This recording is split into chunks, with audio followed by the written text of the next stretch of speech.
Usher didn't need to make the person hold the phone, so these superstars are just getting out of control. Door to let him in. How are you? I think it's simply really theatrical, and many of these superstars believe that everyone is working for them. There was absolutely no need for that. You could have passed through that door 3 times by the time that man ran to the front to open it for you. This video has clearly received 6 million views, and Usher has faced widespread criticism, as if I'm not understanding the same thing I would say even if you were royalty. Furthermore, the woman for whom the door was supposed to be held was already held and had already left the building. So I fail to see why this was necessary. Very needless and theatrical, and a gentle warning to many of these celebs that some of you need to chill out. Now, Justin Bieber is one individual who isn't going to settle down anytime soon since he is having so much fun and is wearing flippers or something. What's up, Justin?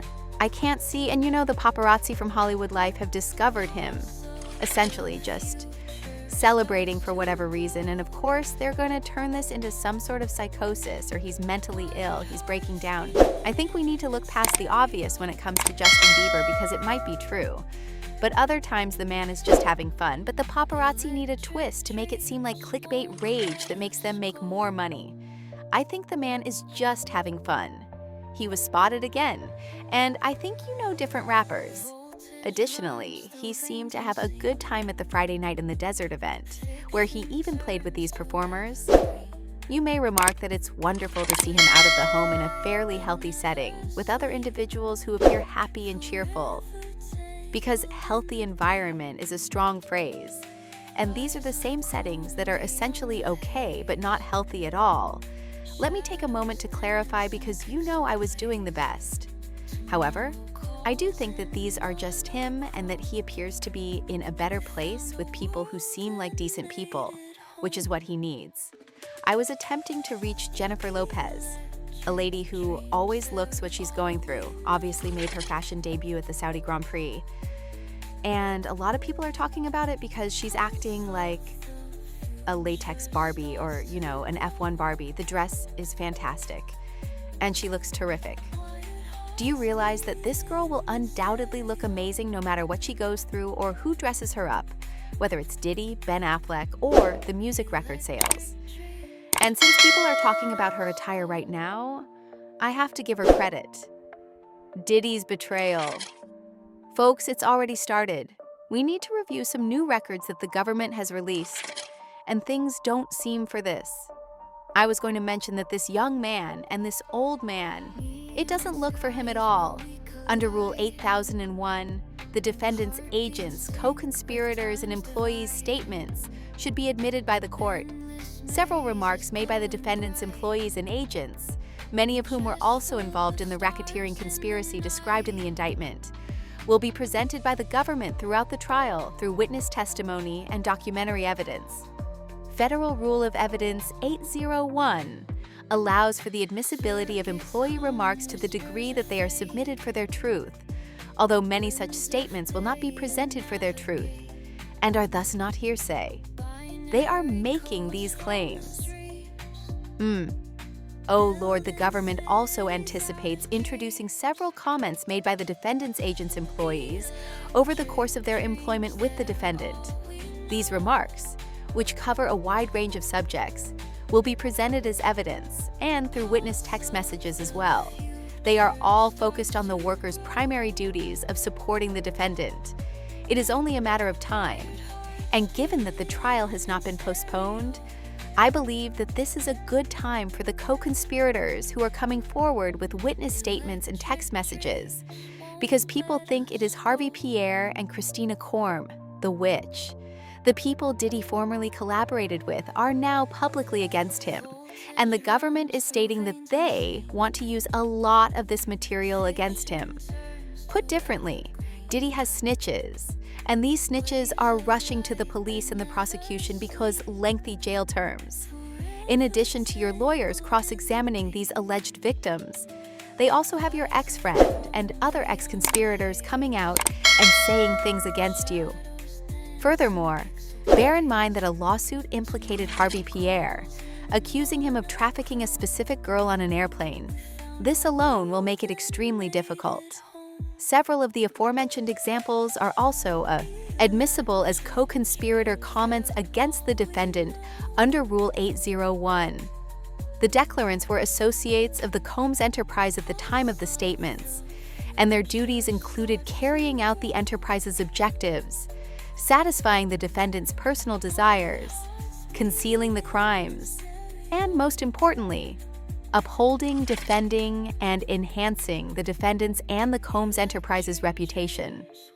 These were the actions of these co-conspirators.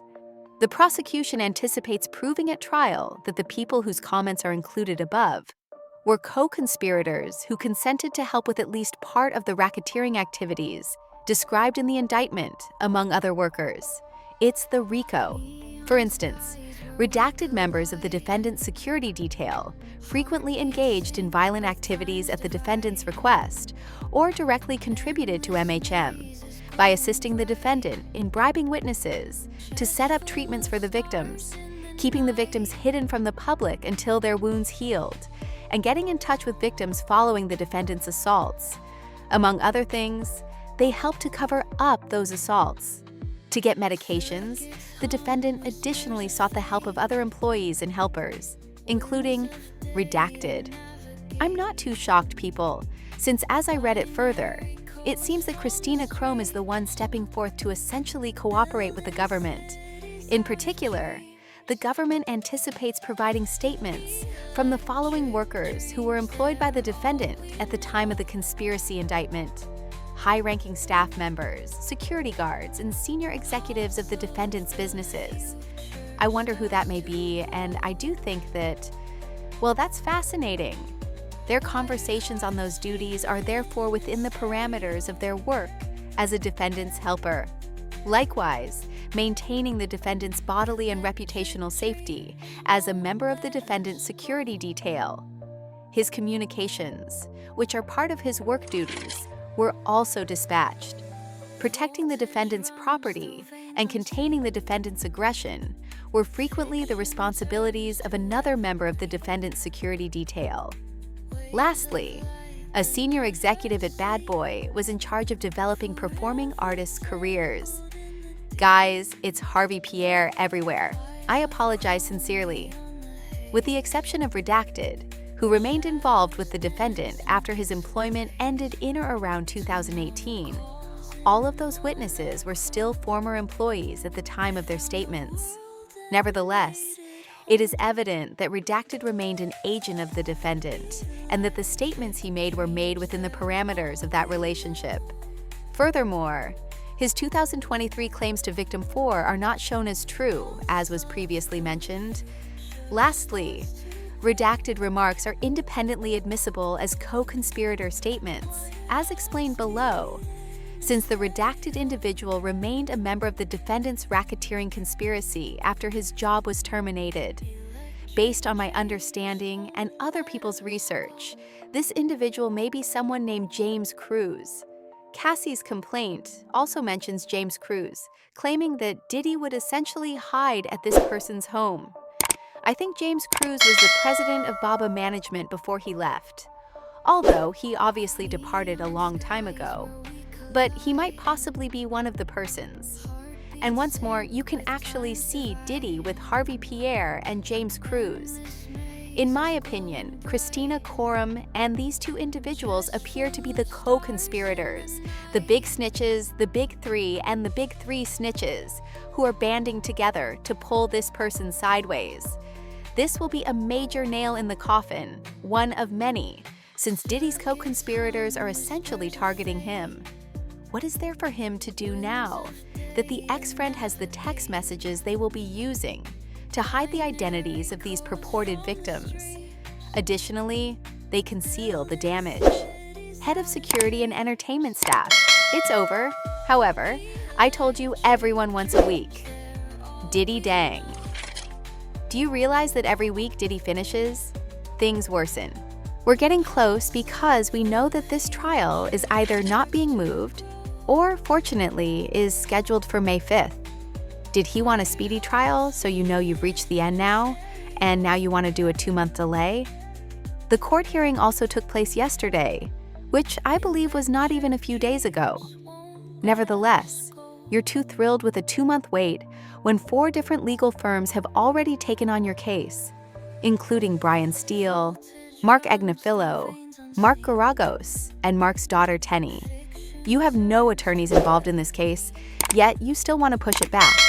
Guys, all you need to do is click the button and go ahead and subscribe.